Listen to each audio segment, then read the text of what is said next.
Hello, and welcome to this special live stream interview.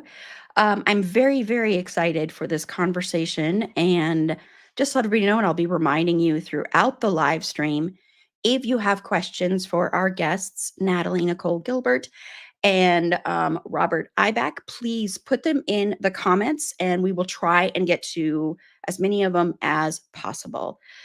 And first, I'm going to bring both of them on here individually. So, first, I want to introduce Natalie Nicole Gilbert, who I have interviewed before. So, please feel free to go to our website. It's a fandomthingpod.com. And if you click the interview section there, you'll be able to see my past interview with Natalie. So Natalie is a writer, songwriter, voting recording academy member, and the voice provider of the Natalie Synth V software voice bank. So Natalie, welcome. I'm so happy to see you. So good to see you again. I feel like it's been too long. I'm so glad to be back with you. Yes, it has been a long time. So, and a lot has happened. So, yes, I'm very, very, very happy to see you. And then Robert, who this is my first time meeting Robert, and I'm very excited to have Robert on.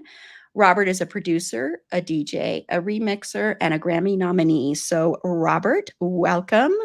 Hi, thank you for having Hi. me. Thank you for being on. So, this whole world of synth V and voice banks and everything is so like, I don't know, I didn't know anything about this until you brought it to my attention, Natalie. So I wanted to start with that, and I'll start with you, Natalie. If you want to tell just, tell the audience and tell people that might not be familiar with it, like me, what exactly it is and how you kind of got involved in it as much as you can. Totally. So the Synthesizer V software is essentially instrumentation music software. For those that are accustomed to working in music, it's not so different from Pro Tools or Cakewalk or Reason or a lot of those. For those who aren't familiar with music software, you might think it's something more generative like Sona or something, but that's not what it is. This still requires the human component, the human creativity. The users come in, they write either brand new songs or they take a cover, they bring the instrumentation and vocals into that. And within the software, I am the provider, as you say, for the Natalie voice bank. So I am sort of one of the voices or instruments that they can choose as part of that as they draft their mix and create that song for the first time or remake it. So it's been really lovely, as many of those software users have shared with me what they've been creating in the software, letting me hear what they've made with my voice bank. There are other voice banks also within the software. My voice bank, though most of what we sent them was in English or Latin, my voice can also be programmed to sing in Mandarin, Cantonese, Japanese, Spanish. Some have managed to make it sing French, although I don't think it's programmed that way. So it's really interesting to see what they can do with it to create some really beautiful mixes, from what I have seen and heard. And Robert and I worked on this. The bulk of our work was about 2 years ago when we first worked with Dream Tonics for the Synth V software. So we had a lot of fun pulling together a big batch of songs for them at that time. Awesome. And then Robert, then how did you get involved with this with Natalie? How did that kind of happen?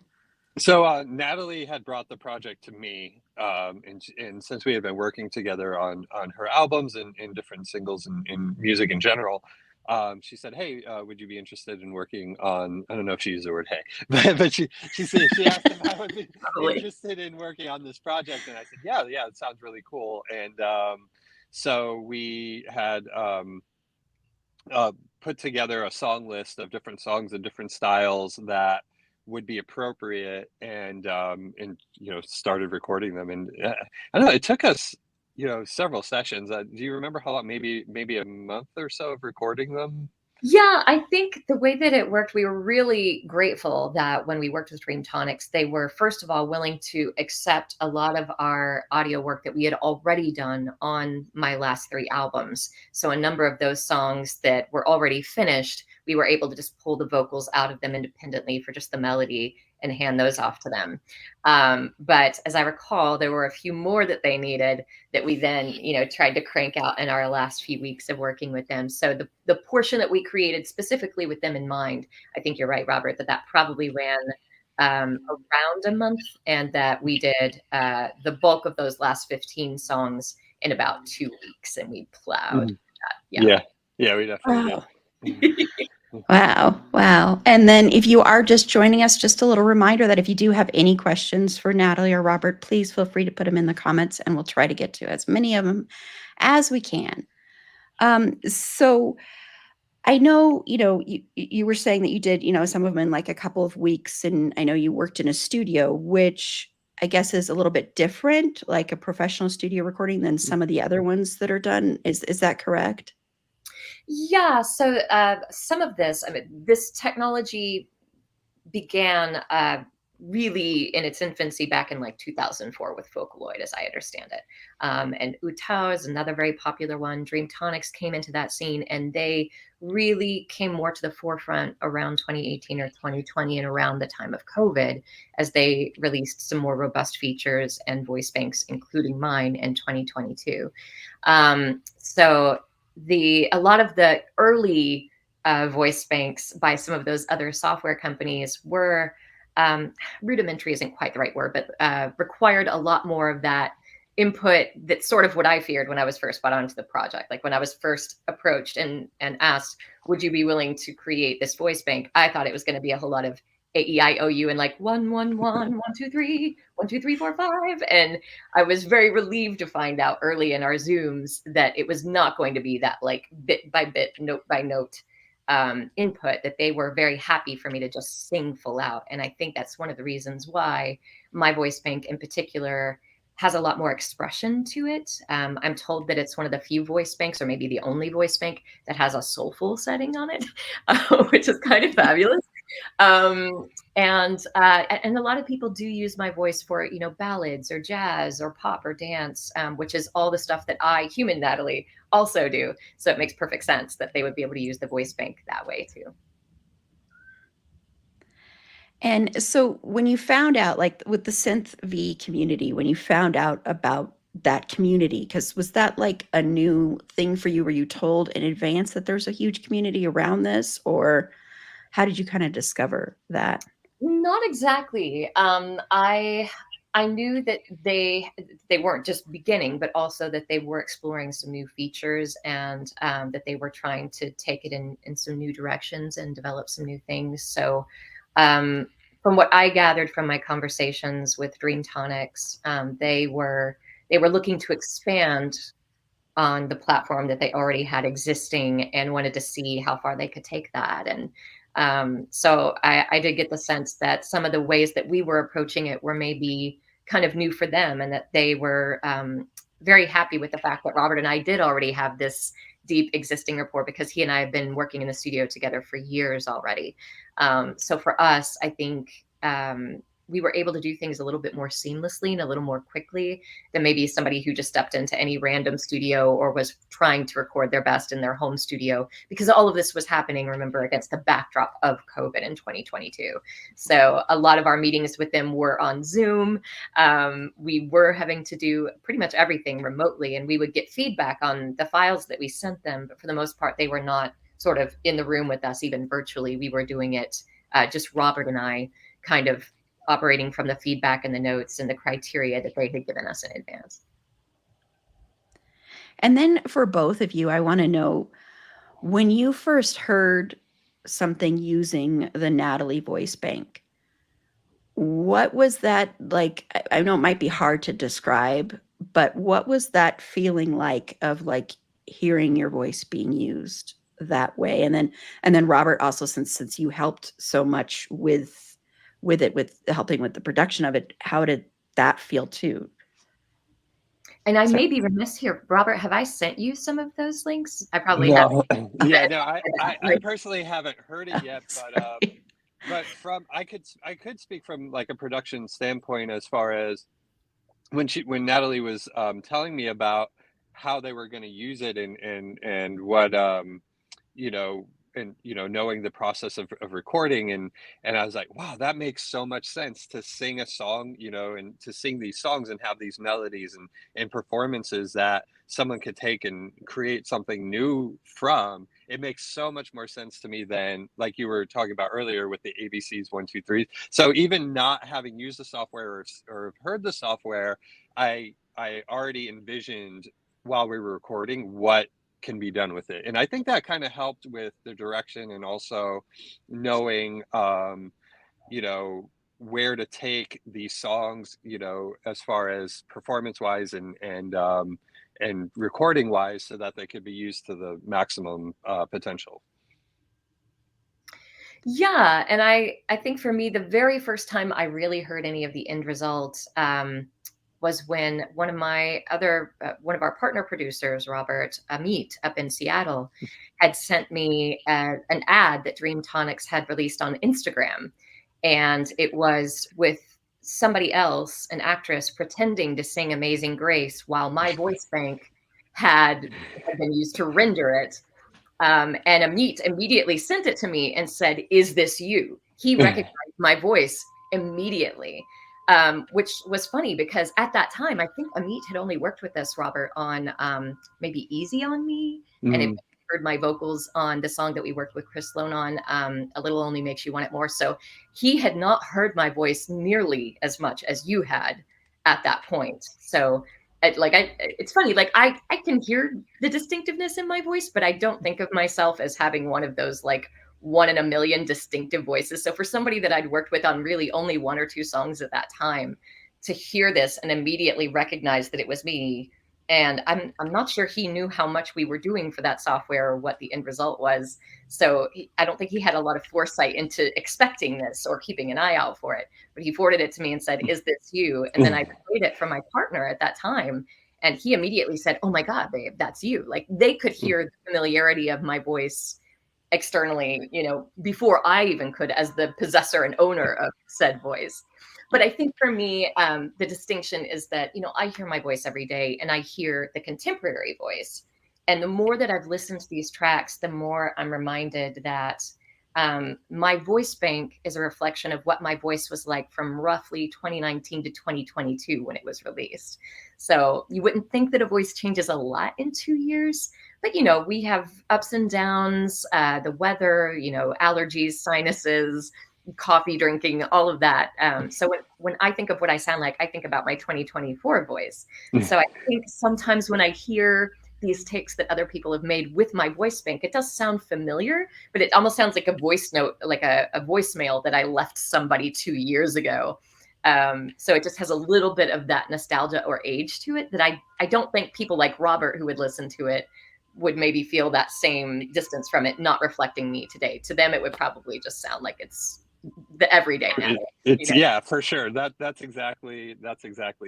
And it's funny how you were describing that, because from a producer standpoint, I'm like, I know exactly what she's talking about in that sense. But your voice, your performance voice, it's you. Like, when you hear all of your stuff, you could listen to your whole catalog, or any artist, that we love, and like you listen to the catalog, you're like, oh, okay, I could hear differences from, a 10-year difference maybe, but from year to year, a couple of years, there's not so much of a difference. More of the difference, I would say, and you're really, really good at this, is changing those genres, and being able to sing something that's like a jazz song or a pop song or a ballad, or something that's a gospel or soulful in that sense. So those are the changes that I hear in your voice, more so than like the change of your voice, or the maturity of your voice.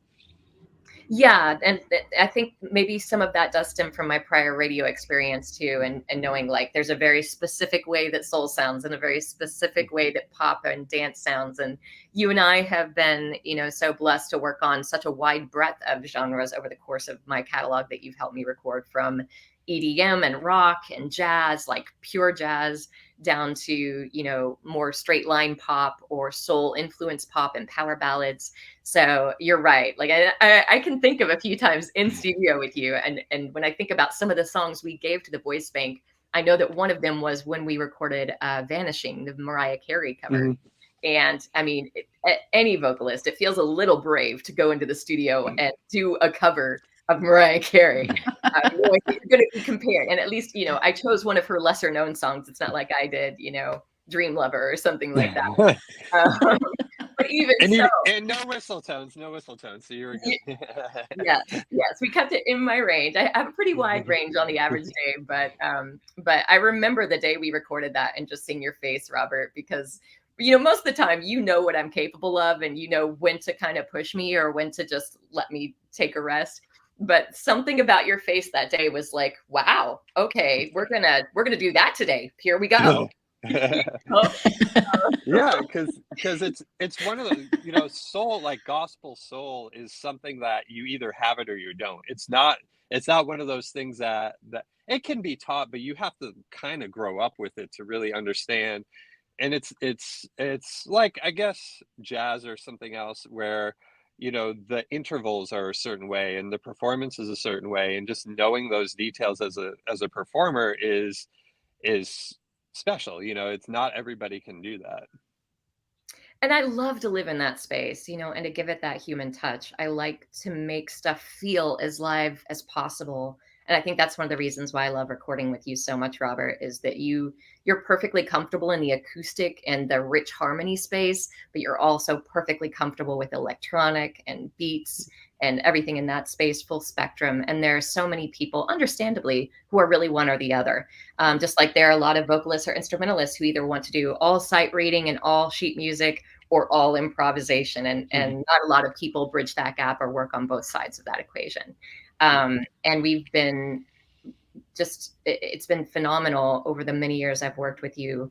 We've been able to work on these big orchestral covers and these American songbook songs from like Stevie Nicks, but also more contemporary stuff from Harry Styles, and a number of my originals that were either, bubbly songs about death somehow that worked on ukulele, or thanks, Dana, or these rich piano ballads that have kind of been seasoned with the tenure of having performed them live for a while before we recorded this latest remastered version of them. So I think a lot of the reason why the Natalie voice bank is as versatile as it is not only those genres, like you were saying, Robert, and my knowledge firsthand of those genres, but also just that we in that studio and as a team had also recorded so many of those genres in big and quiet and robust and simple ways, sometimes with just one piano or one guitar, but other times with live string players, or live pre-recorded, but like human string players, not just MIDI. So we really had the full benefit of exploring all those dynamics together, and I think the package that we created for Dream Tonics really reflected all of that spectrum. Well, I want to turn now how you got involved sort of in recognizing the fandom around this too. And I know a lot of that came from, Natalie, you were watching something on YouTube and you commented, and then people were able to put the human to the voice, so to speak. And then can you speak a little bit about that, how it kind of grew from there, of you discovering the fandom around this? Yeah, so I mean, to be honest, life has been kind of crazy since this was released in October of 2022. I've moved a few times, I've traveled a lot of places. And of course, COVID was still winding down here in Hollywood. We also had the writer's strike and the actor's strike. So I've definitely been kept on my toes, and I had not really checked in a lot on what had happened with the software that we worked on 2 years ago. But I was talking to somebody just earlier this month, a couple of my friends, and saying, oh yeah, I worked on, this software where my voice is technically AI, but people can employ it as an instrument for original creations that they completely compose from scratch and develop. And I thought of that video that Amit had forwarded me from Instagram. I was sure somewhere I would find it on YouTube. So I pulled it up, just being like Amazing Grace, SynthV software, whatever tag words I used, whatever search words I used. And it came up. But this time when I pulled it up, it had 74,000 views on it, which is considerably more than it had the last time that I had seen it. When they just released that video on Instagram. So then I got curious and I was like, oh, there's, over 100 comments here. Let's see what they say. And they were like, oh, Natalie is my favorite voice bank. Or I just got the latest Natalie update. I like the original Natalie better. And it was so surreal to see all of these people who I could tell from their remarks had no idea who I, the human voice provider, was, but they're all referring to her as her, like a car, and talking about their favorite features of my voice. Oh, Natalie is so expressive. I love how bright her vocals are. And it was all those same comments that I, as a human, have heard, but now I'm hearing them for my disembodied voice bank in the software. So it was kind of odd to see that like there was this same appreciation for my vocal skills, even when they didn't know my backstory or my bio or all that, because clearly they didn't know who I was. So I couldn't resist. I logged into YouTube under my artist profile and I just went to like one remark. I can't even remember what the comment was, but I just replied to that one person. And I just said, yeah, I hardly recognized my own voice the first time too. Somebody had to send it to me and my partner had to say, yeah, that is you. And then I kind of forgot that I made that remark. And, I, I got an email alert that somebody had replied to it going, oh my gosh, it's so great to meet you. What an honor. You and your family should be so proud. But then, I think I read that in an elevator and I forgot to reply to that or look at that too. But then a few days later, suddenly I started getting this influx on my social media of users whose profile bios said synth producer on them. A lot of them had beautiful avatars as their avatar picture of visual sketches. And I started to see a trend like, oh, wait, where is this coming from? And then I thought back to that YouTube comment and I thought, oh, none of them knew who I was. And I have outed myself, but not realized, like I could tell the people in the comments didn't know who I was, but Dream Tonics had asked me for my permission to name the voice bank after me. So, I mean, granted, they didn't name it the Natalie Nicole Gilbert voice bank. They just named it Natalie.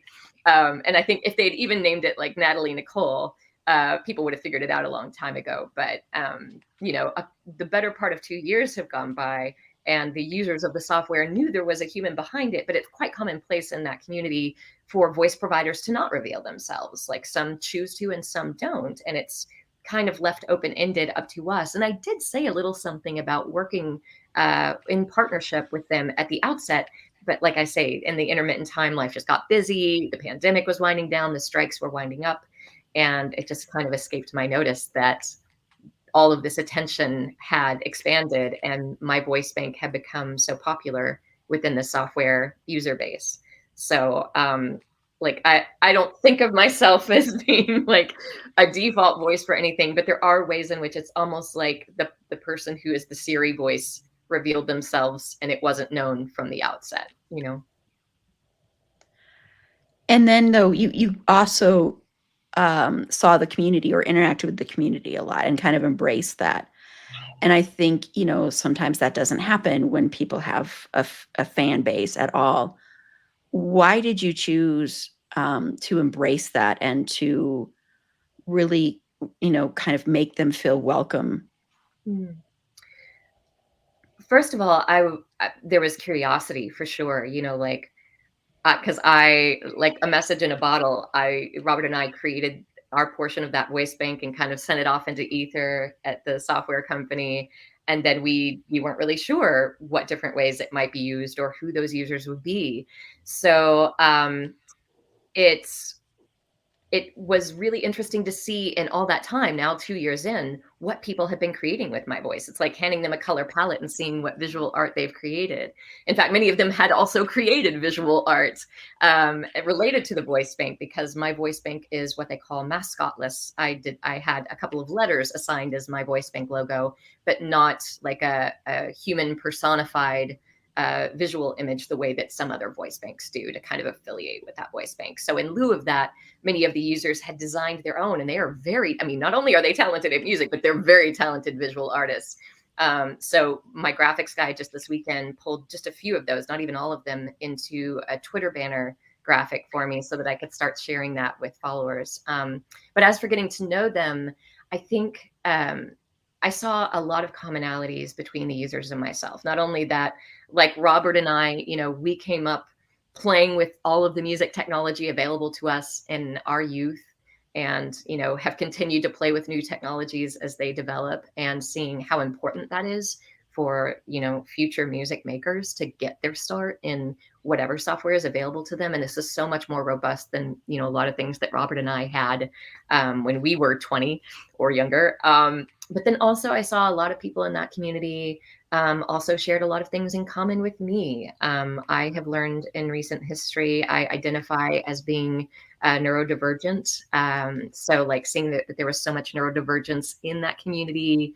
There's a lot of found family and LGBT people, visual artists, obviously musicians and songwriters and audio, music producers. So I saw a lot of those same qualities that I have in a lot of these people that were, now that they knew who I was, they were taking the time to say hello and share what they created with me. And it's just been lovely to get to know them as people and as an artist, and also to see how they collaborate together. Because I think, as Robert and I were talking about earlier, and I think we touched on even here while we've been live, AI can be scary for a lot of people. And people assume that AI can only be generative, that it can only be this like put the human out of the equation, let the machine do all the fun parts sort of thing. But this software with Dream Tonics and SynthV is really just a tool. It's just a paintbrush. It's just a palette. And it still requires that human component. And that's the big difference.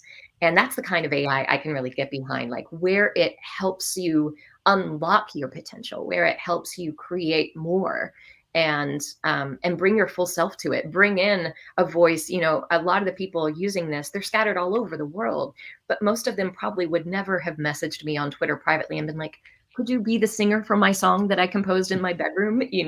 But through the advent of this software, they can, in essence, hire me to be their demo singer without my having to sign on. And seeing the ways that they've used that, I'm grateful for that. I'm grateful to be that voice that they can utilize, because they're writing absolutely beautiful music when they are using my voice bank. And we have a question from, this is Carla. Hi, Carla. So have you found there to be any downsides to participating in this project? It's weird. And Robert, you may be able to speak to this too, but like, I wouldn't say it's downsides. I think it's mostly just encountering the awareness that there is that stigma for AI, especially right now with all the conversations that have been going on surrounding the strikes, with the WGA writer strike, the SAG-AFTRA actors strike. The word AI here in Hollywood and in a lot of creative spaces is just treated like such a dirty word. And a lot of that is because people much older than Robert and I that haven't got their head around it yet. And for them, it's sort of like a Napster back in the day. It's like, oh, this is a scary thing, and I want to avoid it as long as I can, without recognizing, we should have learned from Napster, that the better approach is to look at which parts of that new innovation serve us and which things we can use to our benefit. So I think the disadvantage could be, I will foresee, some of the SynthV software users have asked me if I, human Natalie, would be willing to cover one of their original songs that Voice Bank Natalie was used to record, which I absolutely support. Having heard those, I've started to learn some of them and practice with some of them. So I foresee that I could do that. And if I do, and I were to go to the Recording Academy, Robert, I'm sure you can get a sense, as I would, what some of those people would say, because the minute that they know that AI was any part of that equation, some of them would bristle at that, even though it required the human songwriter and composer at the outset. And what I would submit to the Academy would be a human recording that we do in studio. I think it would make some of my peers nervous to know that AI came in, even in an intermediate portion, as part of that process. So I think for me, that's probably been, downside isn't quite the right word, but it's like a consideration. It's something I have to be cognizant of. And I think even though I didn't fully understand all the ways that the software would be implemented when we were recording it, I think by the nature of being the voice provider of a voice bank, I sort of have to be mindful that I am now a representative for that part of the AI equation. And I've sort of taken the onus on myself to try to be an advocate for that and be an advocate for this community to make sure that they have a safe space to continue creating with this software and helping to erase that stigma and that misunderstanding from the larger music community.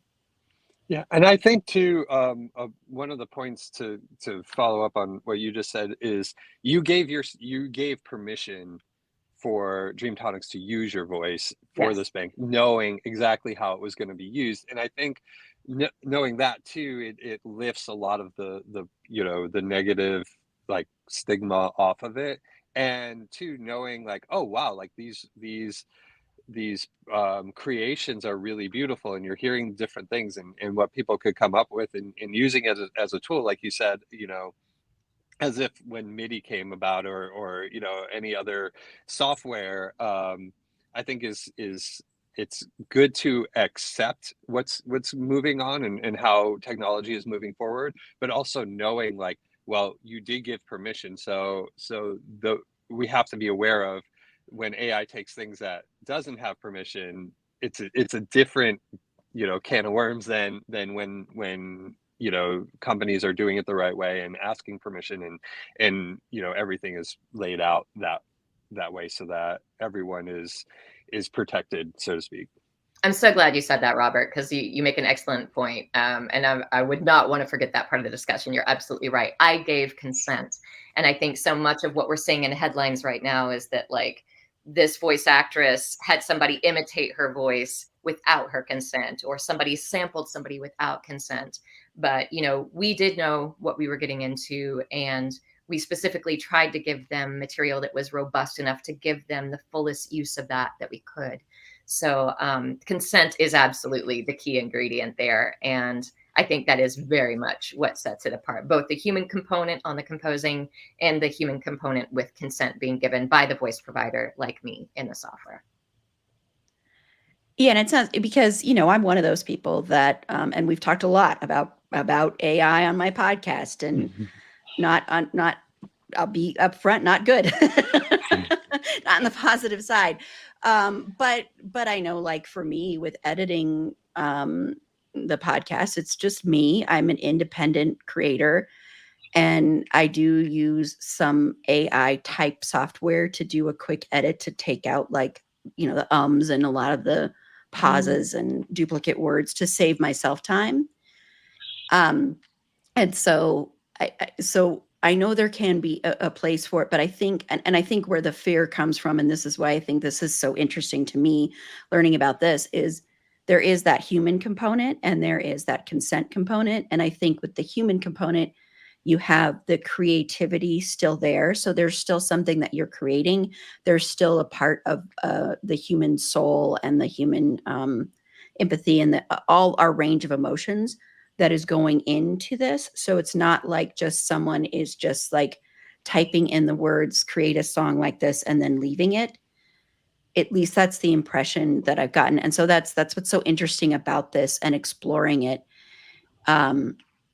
from my side, because I'm so new to this, is that it kind of reminds me in a way of, like, when people use samples of songs in a song. It's kind of reminds me of that. And so I'm wondering then, did that kind of, like, when you're exploring all these different songs that are used with the Natalie voice bank, and you're exploring all these different projects and you're listening to them, did that give you a deeper appreciation for yourself as an artist then as well? And then I know you haven't listened to them yet, Robert, but then working on that and hearing from Natalie after Natalie answers, just did it give you a deeper appreciation for what you do too?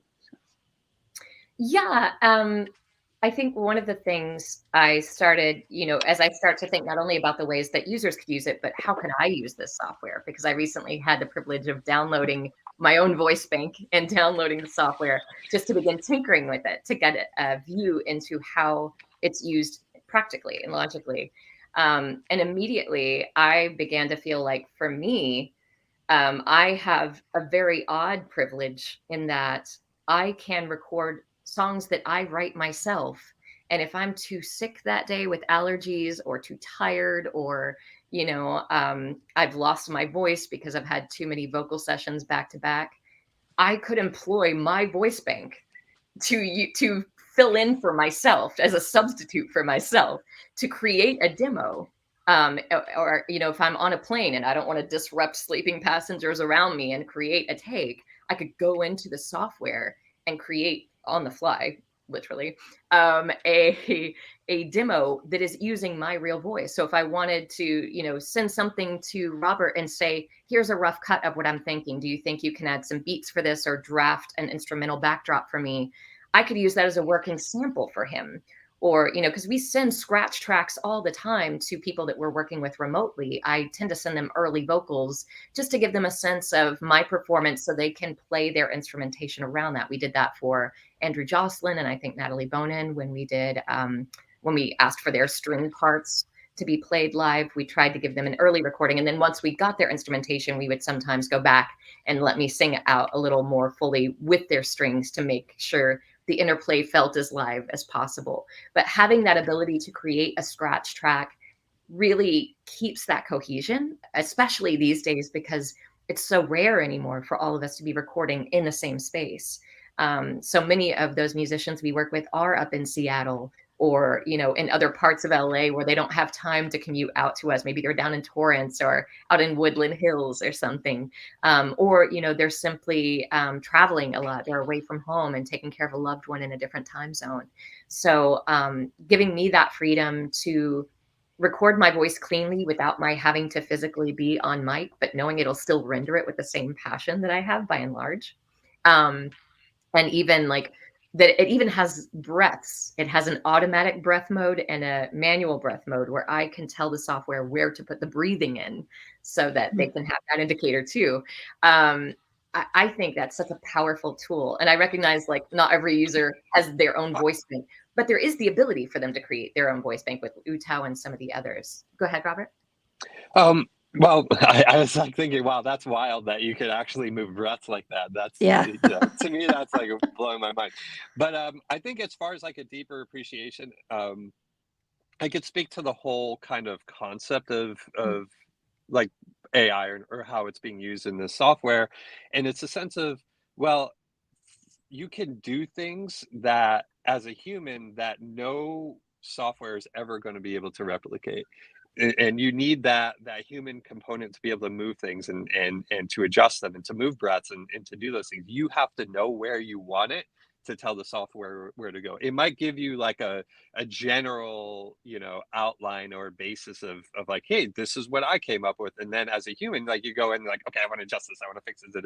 But I think as a creator, as a producer and a songwriter, it also kind of makes you want to be even better, and you want to do things. You hear things that are on AI. It's like, oh, that's pretty good. I could do better. Like as a human, like I could do better. I could do, and you could use that software to get, better. And maybe better is not the right word, but more creative and more expressive in what you're doing. And I think, there's definitely things that we do.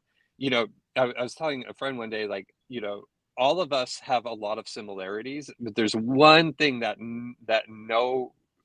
not similar, and we all have a brain, but we all have different brains, and you can't do a brain transplant. So the way that we, are in a certain moment in time and how that affects us, or how our relationships affect us, or the environment or the culture, or any of these things affect us, is going to affect how we create music and create art. So, and those things, I just don't think AI is ever watch someone that's really great at AI and I'll be like, I'm gonna figure out how to do that. But I just don't know if it could create it like that in that moment. And we experience moments and we express moments in a way that can never be replicated, from and then that might be getting crazy deep. But it's just something that I think as we oftentimes may forget or may not give it as much credit to, is the fact of how we are as humans. And sorry, my voice is getting a little dry right now, but how we how these moments affect us and how we can express them. And you know I think you know what I'm trying to say there. Excuse Yeah, Yeah, and I it's sorry, go go ahead. ahead, Natalie. Oh, I was just you go ahead, Natalie.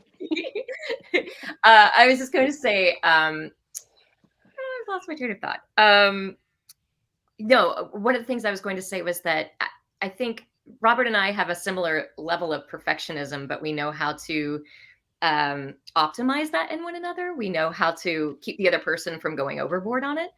When I record alone, I tend to be, I will do 50 takes until I'm satisfied, which is ridiculous and will wear me out vocally. But I think the beauty of softwares that can create so many of those perfect takes is that it does also, speaking to your, what do you appreciate most, or what appreciation does it remind you of?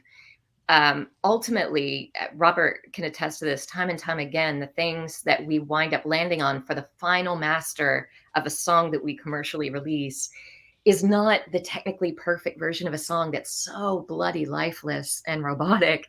It might be, pristine on hitting every note without any blue notes or any weird modulation. The pitch is perfect. The attack is pretty great. But every now and then, like I can think of at least 3 songs on the Recovery Project that literally brought me to tears in the studio, although Robert may not realize that they did.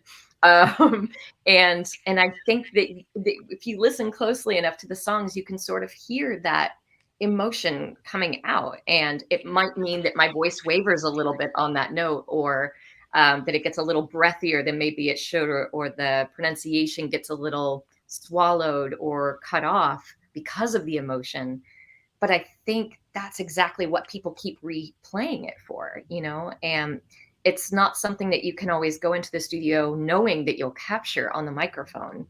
But in retrospect, it's those mistakes, even. Like I remember when we worked with Amit in Seattle on my song Anomaly, that was sung beautifully by Jeannie Rock. I gave him my London demo. And in the London demo, I was still learning how to play it. I was playing it and singing at the same time, which often brings out foibles for me. I try to make the piano part easy enough that I can keep the rhythm pretty sustainably without interfering with my voice and vice versa. But I slipped on a note and I went into a minor accidental chord without meaning to. And I giggled in the demo. You can hear me giggle because I know I hit a wrong note. I didn't hit what I planned to hit. So I thought when I gave that demo to Amit that he would know it was a mistake, and that when he went to replicate it for the final instrumentation, he wouldn't include that mistake. But he kept it. And I was like, oh, that's funny. But then I listened to it and I was like, oh, I like that mistake. And then I took it to my songwriting coach at the time, Bonnie Baker, and she said, why didn't you put that mistake back in at the end? I kept waiting for that accidental note to come back in. And I said, oh, well, we can put it back in. So Robert and I added it again. We brought that same mistake back at the end, and it gave it so much flavor. And it was such an unexpected note because it's not the usual note that you go to. And every time I hear that song now, it's my favorite part of the song, the mistake that I would have taken out because I'm a perfectionist, you know? So I think that, like Robert is saying, that sort of happy accident, the software isn't going to make for you. I do understand that Dreamtonics is working on a new technology called VocaFlex, where they're trying to make it so that the software can give different takes. Like if you tell it to do a vocal take and you tell it to do a vocal take a second time, that second time will differ in some way, like a human. But I still think you're not going to get those happy accidents. You're not going to be as likely to hit that note you didn't mean to hit, that winds up being your favorite part of the song, maybe, Yeah. Yeah, and I loved so much of that, especially, I think kind of what it sounds like, and a little bit of what you were talking about too, Robert, is there is that human element, the emotions. And I think music is not just the voice. Music is also the instruments, and also the way that is used and the way sound is used. And music to me is like, well, it's my favorite art form because of how much emotion it can elicit. And listening to some of these tracks that people have created, some of these songs that people have created, you can see and you can tell that there is a lot of emotion there from the person who created them. And I think also what you can tell is, and I could be wrong about this, so please correct me if I'm, but you can also tell that a lot of these artists that are creating this are people that have felt like maybe they couldn't do this or they didn't know how to do this. And now this is giving them that avenue to be able to create in a way that they've only ever dreamed about or only ever like kind of attempted. And they've found that community too that has rallied behind them and said, this is beautiful and it's okay to put your emotions out there. I don't know. Have you found that to be true Exactly. then? Yeah, actually, there was somebody on my Instagram who was part of the fandom, part of the community, and they said, "I never thought that I would be able to perform or sing again." And I have not had a chance to interact with that individual to see, if they lost their voice or um, if they had writer's block or kind of what precipitated their feeling that maybe they couldn't do this anymore. But she thanked me for contributing my voice to the software so that she could continue to create and to sing and all of that. And that probably is not a unique experience. I can't tell you how many times when I was growing up, part of the reason I learned ASL and used to interpret in years past is because one of my greatest fears as a vocalist and a public speaker was losing my voice forever. You lose it for even a time. And when you make your money, a significant part of your livelihood from voiceover work and radio broadcasting and session singing and releasing music and doing concerts, losing your voice for any length of time is very scary. And I'm sure, Robert, you know people like I do who got a vocal node, or age got the better of them as they got older, or they had some vocal injury, which can happen so easily from a car accident or something like that with a seatbelt. Overnight you can lose your ability to sing, and it is such a privilege to be able to use a software to fill in that gap for you to whatever degree you may want to do it. I would imagine there's probably even some hard of hearing people in the community who can hear some things, but maybe can't hear the detail to deliver some some super clear pronunciation that might find some benefit to using the software. And then also a issue very dear to my heart, and Robert can speak to some of this as well. Robert and I have been working for a few years on a project restoring my mother's music. My mother was a professional pianist. And even though she played for so many, she played with Liberace, she played for weddings and funerals and classically trained, she got a master's in music education. She did not during her lifetime have a lot of opportunities to record. At least not, professionally. There were lots of little, videos and cassettes and reel-to-reels and things from various recitals and things. But Robert and I have been going through, all kinds of old media and digitizing it and then trying to clean it. And, often when she was recording, it was just a practice. So she might have an intermittent pause in there that we want to take out to kind of seamlessly put things back together. Or we did a version of My Funny Valentine in Summertime where Mom had played the piano instrumentally, but Robert and I were able to go back and present day long after Mom died and put my voice contemporarily over her music if we just slowed it down a little bit and put it in the best key for me to sing along with. So all of that really taught me how important it is to preserve those things, because those people won't always be with us. I hope to live to 101. That's my plan. It's a very specific number for me. Just 101? A long way to get there, but I'm determined. But if I was hit by a car again tomorrow, which is a sad reality I've already experienced once, it is a powerful thing for me to think that my family and my fans and my friends, my voice exists in a format where, for their purposes, I could sing to infinity and beyond, because I have now been preserved in the voice bank in a way that I wish that my mother was with her piano playing. If we could render all the songs that we know she did play in her lifetime, but we just didn't have the ability to record before she passed quite suddenly with only 3 weeks notice. I think for people, I can see so many like cancer patients who were vocalists or things, like wanting to create this time capsule of themselves so that their family and friends and collaborators could still work with them after they passed, as long as they consented and, you know, kind of laid out some dynamics that they want. And that's, you know, this week I've also been thinking about that. Like, what do I want in my will to specify? My voice bank permissions include this, and they exclude that for my estate when I leave it behind for other people. Yeah, that consent part, going back to that consent part of just being like, this is how I want it to be used. But I think with your mom and being able to sing with your mom's music there must have been just such a unique and incredible way to connect with your mom. So that's beautiful. And I think using it that way is so beautiful because you get to really connect on a deeper level, it seems like. Yeah, and I remember, I mean, it's the little things, right? But I remember one of those songs that we worked on.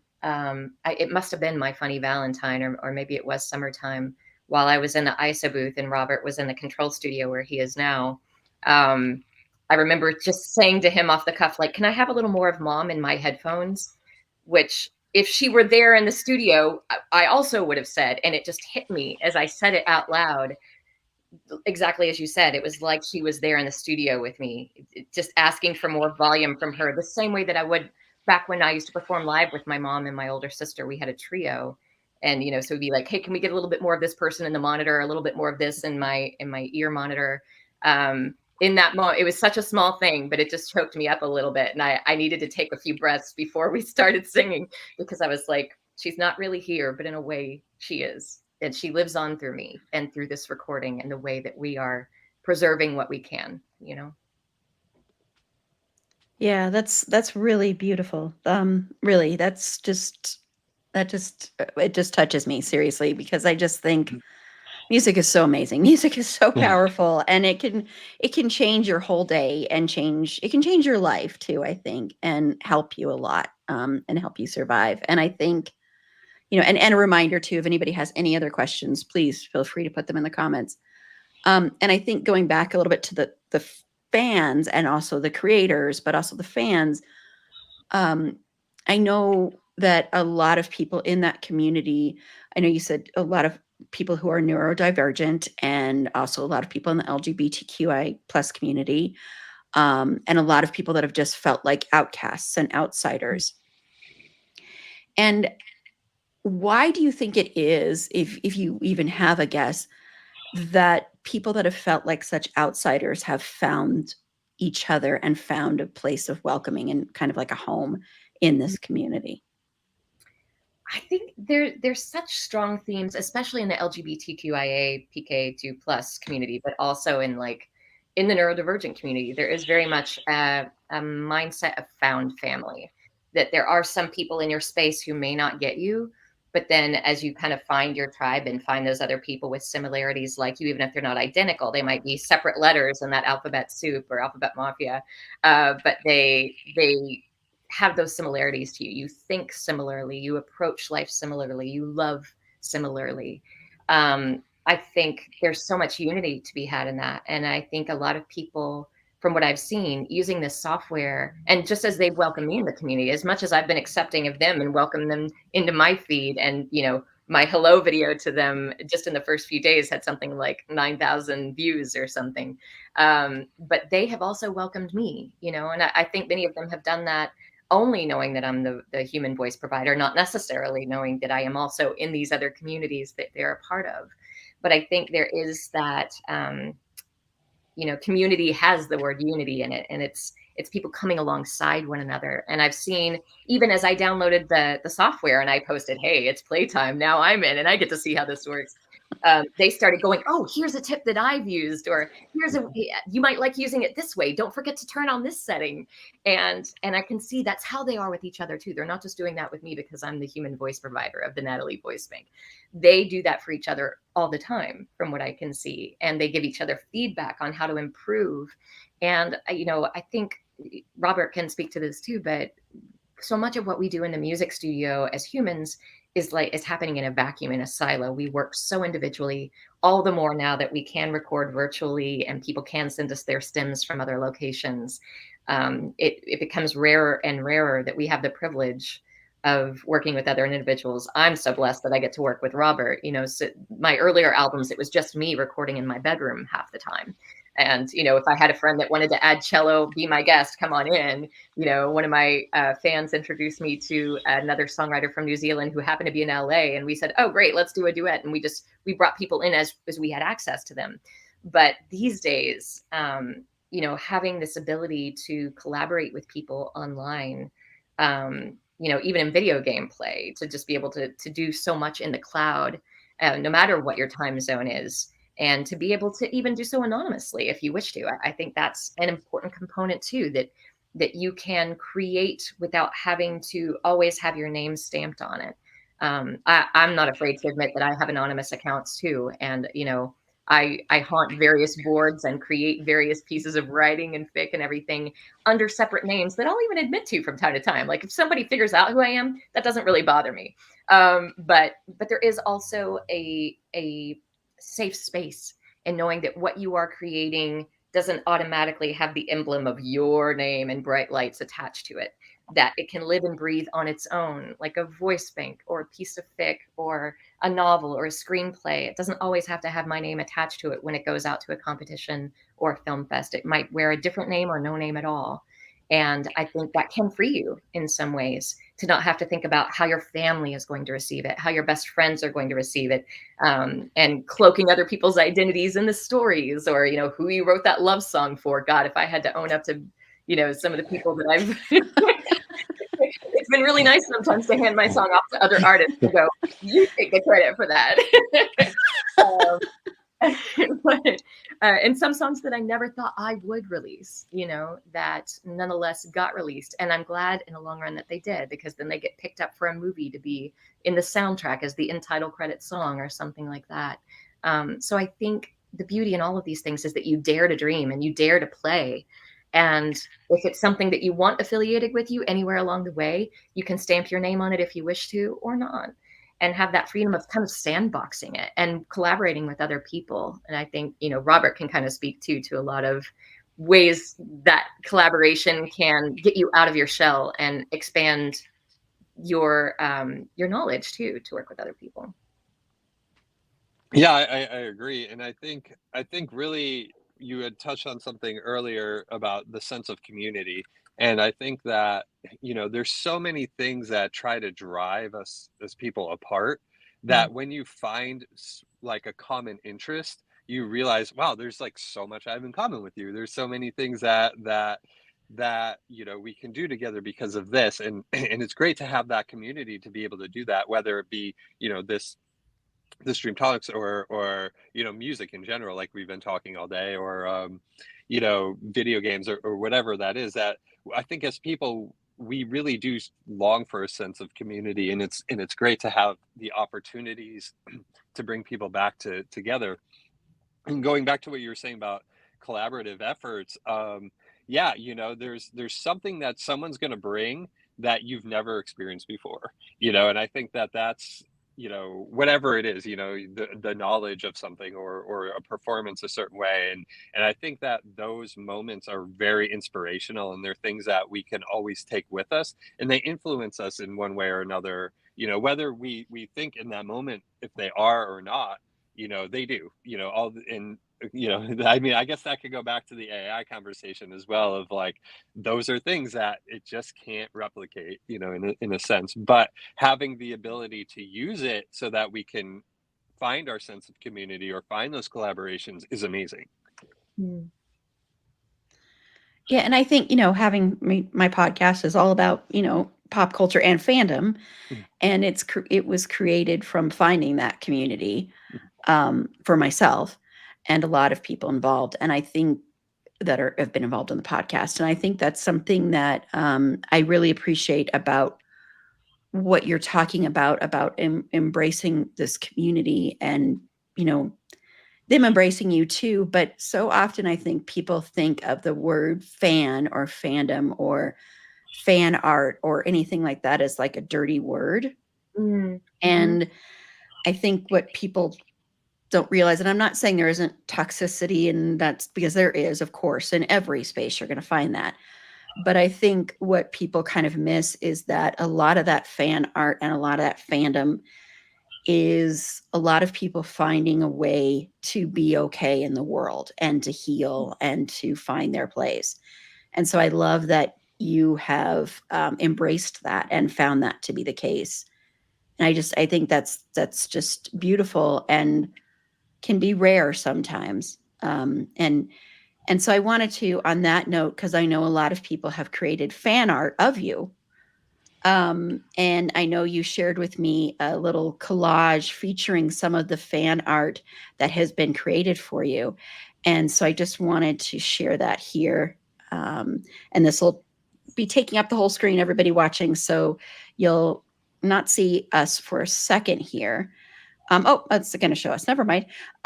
So it didn't before. So that's one of the test. So it is hiding you, Robert, but But Natalie has arms. Look. Yes, I love it. It's brilliant. But I just wanted to show this briefly and just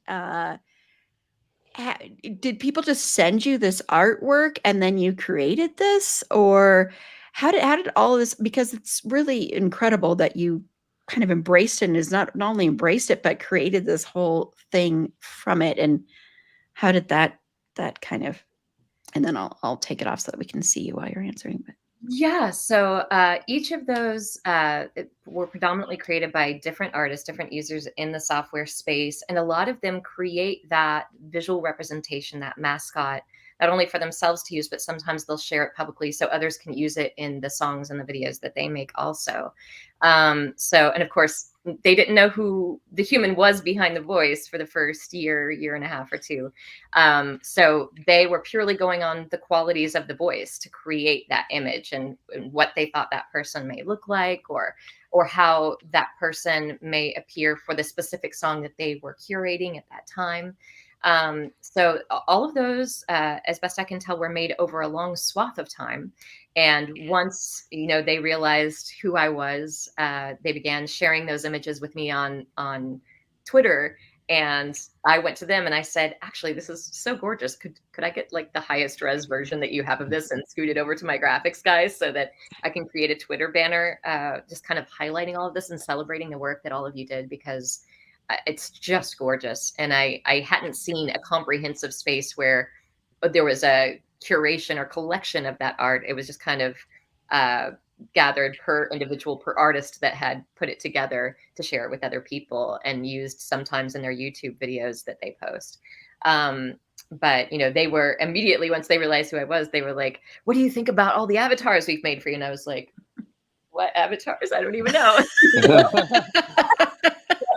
So they were kind enough to share them with me, and I was like, oh, and they were like, so many of us thought you were Black. We hope that's okay. And I was like, look, like I totally recognize the voice bank is a separate entity from me. And I've heard from some others that, in some of their discussion groups on Discord and Reddit and in various spaces that they gather, that they've all kind of said, like, just because she's white in real life doesn't mean we have to stop drawing her as whatever skin tone we affiliate or whatever look we affiliate with her. And I absolutely wholeheartedly agree. Like, the whole point of the software is that they can create with my voice things that I may never be able to create myself, and although we did find it funny too, that so many of the avatars have clothing items that I myself do possess, which funny. oh, really?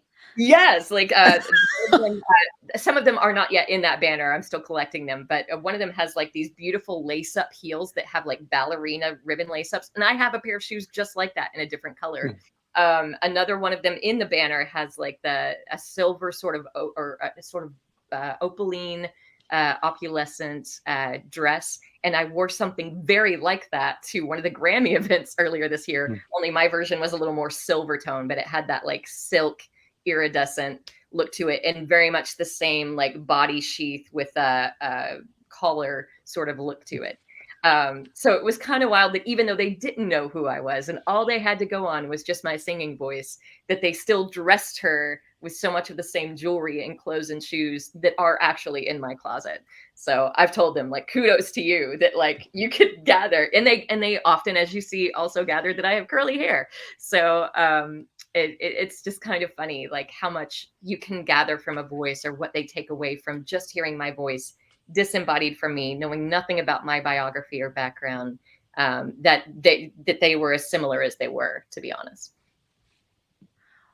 Wow, that just the clothing part is just sorry, so that's just blowing my mind. I'm like, that's so that's really cool though to think that your voice could even like project what your clothing style and everything like that. That's amazing.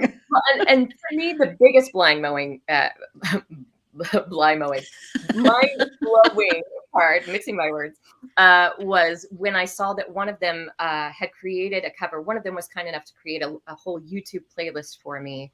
Bryn Senth, thank you for that. Created a playlist for me of both the covers and original songs that many of them had attributed to my voice bank over time. And this playlist has something like 288 songs on it, and it's not even all of them. It's just, you know, what they had gathered. And just in the second song down in that playlist, I saw somebody had used my voice to cover an artist named Maluka. And Robert, you may know we have worked with Maluka in real life. Maluka is a friend of mine. I performed in concert with her live years ago, and she is very known in the video game space. She does a lot of video game music covers and original works, beautiful harmonies. We met while she was here in Los Angeles, something like 15 years ago. So she's very much blown up in that video game space. And one of the software users said, I know, I'll take the Natalie voice bank and cover this real life artist. They couldn't possibly have known, because they didn't know who I was at that time, that I, the human provider of that voice bank, knew this artist in real life and had collaborated with her. We just released a song with her last year called Knowing the Ending that we submitted for Songwriter of the Year for the Grammys. So that to me was wild, that even in our virtual space, somebody not knowing us had still united us and made us collaborate. And, you know, that we wound up doing that 15 years after we did in real life. It is just crazy to me. Wow, it just shows you it's a smaller world than we think it is too. And when you have that kind of connection, it just sounds like you just automatically would have it, even in the virtual world, without people even knowing that you had that connection previously. That's just a lot of that stuff is just blowing my mind in a good way. I think that's really amazing. It says a lot about you as an artist too, I think, that you have so much of yourself in your voice and so much of who you are that people can know you without seeing you. Like know your personality and know what you would wear and know that, I mean, and know who your voice would go well with or what covers you would do, you know, that kind of thing. That says a lot about you as an artist, and it says a lot about the producing as well, I think too, Robert. So I think that's pretty amazing. Yeah, it's pretty cool. I'm like you. I'm like, wow, really? They down to the clothing. That's like just kind of, you know, that connection is there. That's pretty amazing. That's really Yeah. well. I'm almost surprised that they didn't have like a producer drawing of somebody recording the Natalie voice, and he also looked like you, like you know. And it will be wild too. I mean, now that they do know who I am, you know, I'm perfectly happy for them to continue drawing whatever they were already drawing anyway. But I think now that the cat is out of the bag, so to speak, it's going to be interesting too to see how that does or doesn't impact what they conceptualize going forward. But yeah, it was very wild to see just how accurate to reality they were in so many ways. Yeah. And I wanted to ask both of you, I know I've asked this is in a different way, but I wanted to know through this whole process, through recording, through producing, and then through interacting for you, especially Natalie, with the fans, what have you learned about yourself as an artist, as a creator? Natalie, I'll start with you. Through recording for this project specifically. Yeah.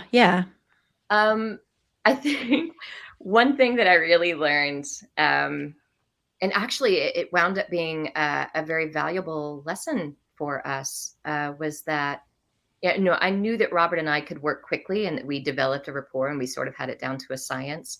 But until we had that hard deadline with them of getting them a certain number of songs and knowing that we were a certain amount of songs short of that and having to really steamroll through like 15 songs in 2 weeks to wrap that up. I didn't know that we had it down to that much of a science. That really taught me just how quickly we can work while still producing the same high caliber of work. And that wound up really working to our benefit. I think that same year, around that same time, was our first opportunity to submit for Songwriter of the Year for the Grammys. And we only had 6 weeks before that deadline to pull together the songs that we were submitting that year, some of which we'd already released.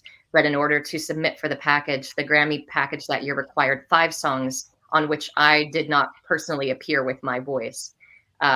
So we had to, you know, find that 5th song, a song I didn't plan on releasing and stuff like that. But it taught me, this process taught me how quickly we can work on something with a deadline, how unafraid we were of deadlines and how we could rise to the occasion. And we were able to teamwork that deadline on time in a way that a lot of other Recording Academy members were not. And as a result, that year, I think we were one of only 62 people, 62 artists out of 15,000 that qualified that year for Songwriter of the Year. So it kind of elevated our sense of what we could manage. You know, were we biting off more than we could chew? And I think Robert and I definitely, we've grown to know each other's strengths. We've grown to know what's reasonable for us, what our ranges are, what ways we can expand that range. So I think this particular project really taught me a lot about that. And I'm seeing that even more so now that I'm seeing what users are creating with my voice and putting me in a breakcore song, or, you know, having me sing Japanese or Mandarin or Spanish in ways that I haven't fully done fluently in my lifetime yet.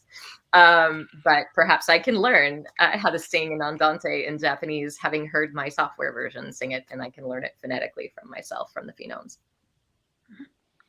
Yeah, oh, go ahead. Sorry. Oh, I was just going to say, what about you? I think more what I learned is the fact that they can do all these amazing things with the software, right? So, like, you know, but also on the production side of things, it was one of those projects that you know when you gather skills like throughout your life, and it's like, okay, my organizational skills have to be amazing on this because there's so much work, there's so much detail to what was required by the company for the files and different things like that, that it's just okay, it's really like those details are very important because the slightest little difference changes everything, or it can be unusable because something has a little bit of headphone bleed or something like that in it. So just being very, overly sensitive to those details, and just being like, okay, I do have these skills and I'm putting them to use, and I mean, I think that was one of the things that it really, you know, you know, I guess I learned more so than, but I think, like I was saying, from the learning standpoint, is like when Natalie was explaining to me how the software was used and what and how the songs can be put together, that blew my mind as far as what the capabilities of it, and just the what you can do, and how you can make different songs really from this. Okay, cool. Because when you record a song, you hear the song as that, Right? and then the end users, you don't know what they're capable of doing, and now knowing that's pretty amazing. Yeah, well, it has been so much fun talking with both of you about this and learning about this, because this is so new to me, as far as like I hadn't really heard of this at all before. So learning about it, and also learning about what sounds like such a great community around this, has also been really, really beautiful, honestly. But I do want to give both of you a chance if there's one other thing or anything else you want to add that we didn't really touch on, and then we can go ahead and close out. How Natalie? about you, Robert? Oh, you Sorry, want me go to? ahead, Robert. Oh, Robert. yeah, I'll go. I mean, like Natalie, and we had talked about this earlier, with the fandom and stuff. And I always think that it is very important for us being in the position that we're in to communicate with our fans, whether it's, we might not always have the opportunity to talk one on one, but having the opportunity to answer questions and to, you know, um, communicate in a way and be involved in a way, I think is very, very important. So if anyone, had any questions on recording or something like that, I know I'm opening myself up to like probably a million questions, but as much as I could, I'd love to answer those, whether it be in a setting like this, or if someone had some individual questions, please feel free to ask. I'd love to help however I could, and that's saying not knowing the software, I can talk to, the expertise that I do have, if that would be helpful. Absolutely. And what an invitation. That's brilliant. Yeah. Thank you, Robert. um, and I'm sorry, tell me the starter question again, just so I make sure that I'm touching on the. If there's anything else you just wanted to add that you want to make sure to get out there, just as a closing here. I just want to say how proud I am of the software users. I think I wouldn't say that I avoided seeing how the software was used because of this, but I do think there is a natural awareness when you are creating a voice bank that people could use it to do myriad things that you as a human might not choose to do, right? And while I did consent to being part of the voice bank, there is hope that people are using it in good ways and not in ways that make me go, oh no, oh no. But I really have to say, from start to finish, everything that has been shared with me so far, I'm still making my way through that, 288 song playlist, but everything that I've watched so far in myriad languages, myriad genres, it's all work that I'm proud of, that I feel almost proud of as if I was there in the studio recording it, because of the caliber of the production and the arrangement, the thought and the creativity that I can see was clearly put into those things. So, I mean, that's one of the things that I've really loved saying to the fan base and the software users as much or more as other things. And I think you were so right too, Aaron, to talk about how the word fan can seem like such an extreme word sometimes, but really it's an enthusiast. It's a person who cares about the context and the background and the fluidity and the cohesion of this topic, and I don't think that we should attach a stigma to that. We are all fans of many different things, some which we publicly own and some which we maybe less so, it's some maybe that we lurk in the rooms where they're discussed, but we don't contribute a lot. But I think it's so vital to have that exposure to things that might fall outside of our experience. And like we were talking about earlier, to expand upon what we normally do in the studio or the normal range of things that we have. And I absolutely agree with Robert too. You really hit the nail on the head about that piece of having that direct link to people who are interacting with your media, whether they consider themselves fans or not. If they're partaking, they're engaging with it. And I love to be in touch with those people. And I know, we get busy and we fall off radar sometimes, but it has meant so much to me over the years that from the first time I went viral in like 2008, some of those fans that have followed me since then, as they've grown up and had families, they've invited me to their weddings, and not to sing, just to be there, or if I show up in their neck of the woods, we've befriended each other on social media for so long now. And I, do call outs sometimes when I'm in particular areas. Anybody in Boston, I'm heading there soon. Anybody in the UK, I'm heading there soon. They'll call out to me and we may DM, and I've had them meet me at the train station and show me around their city in ways that have been so meaningful to both of us. And I love how music unifies us like that. Like we were talking about with the community, like even though we had never met in real life before those moments, there are so many ways in which we had met because of our interactions online and interacting with the same media. We knew each other and we knew that was a safe space and somebody that we could trust. So meeting in person didn't feel weird, or, like when we met in real life, we picked up conversations right where we had left off online. So I think there is something so powerful about joining the fandom where they are, welcoming them into our space, but also letting them welcome us into theirs. Because ultimately, and Robert, I think would agree on this too, we improve what we put out so much when we understand how that content is being used and what it means to the end user and the recipient and the person who's hitting replay 20 times. When we understand what moment it's meeting them in, or how it's getting used for a wedding, or how it's getting used for choreography. One of the songs we did on the Recovery Project, some gal out in Germany did a beautiful piece of choreography to my version of Vincent's Starry, Starry Night that I just bumped into on Instagram. She didn't tag me. She had no idea. I found it much, much later, like a year later. And, moments like that, seeing how somebody connected with something enough to create another piece of artwork from your artwork. Just like you said, Erin, it warms your heart to be a part of that, and that we snowball that art, that it keeps getting made. So I just want to say thank you to everybody who's been using my voice bank, and also welcome other people who might be watching this stream who had no idea until today what SynthV was or what a voice bank was, to not be scared to try it out and to get familiar with that community, because the people there, as far as I've seen, are wonderful people. They're kindred spirits. They're people just like you and me. And I'm very glad to now count myself one of them now that I've downloaded the voice bank and software myself. Wonderful. Well, thank you both so much. So, Oh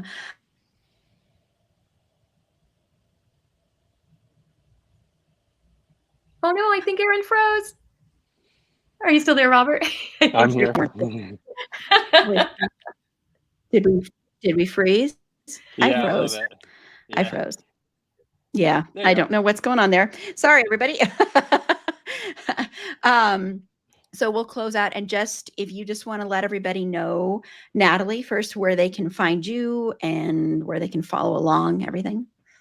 Beautiful. Yeah, if you are not already connected with me there, you can go to my Twitter, which is there. I know it's hard to make it align. Yeah, on Twitter, I also have my link tree as my link in bio, and that can take you to all the places to listen to my human music. It can take you to all my other social media. You can find me on TikTok and Instagram. On TikTok and Instagram, I'm at NNG Music. And those will kind of take you to all my spaces, where I also try to keep you updated on where the music that Robert and I are recording is landing, if it's being used in film or TV and stuff like that, or getting covered by other people. I always try to keep people in the loop there. So I would love to have you join me and be a part of that conversation. Robert? My Twitter is just my name, Robert Eibach. My Instagram is at THE_BACH at _Bach. And those are probably the Instagram I use more than any of the other ones. I am on Twitter, but I'm not super active, but I can be. So those are my two main social medias. Or you could put my name in Google, and it'll find Spotify and Apple Music and all of those as well. So it's just my name. Pretty easy. Awesome. Well, thank you both. And then just to let everybody know, for our podcast, it's a fandom thing. You can find us anywhere you listen to podcasts. If you want to be a potential interview guest, you can reach out to us via our website. It's a fandomthingpod.com. And you can click contact us. That will shoot me an email, and I'll get back to you as soon as I can. You can also go there and find like great past interviews I've done, including one with Natalie, and a lot of past episodes on there as well. We've done over 400 episodes and covered so many different things. So you can find stuff there as well. And you can follow us pretty much everywhere at It's a Fandom Thing Pod, except for Twitter. It's just Fandom Thing Pod, but we're most active now on Instagram. But yeah, and thank you to anyone who tuned in, and to anyone who tunes in later too. And I can't guarantee anything, but I know Robert had said earlier, if anyone has any questions, feel free to put them in the comments later, or you can message me and I can try and get them to Robert or to Natalie. I can't guarantee anything, of course, but feel free to do that. So thank you, everybody, and I hope everybody has a great and safe rest of your day. Bye. Bye.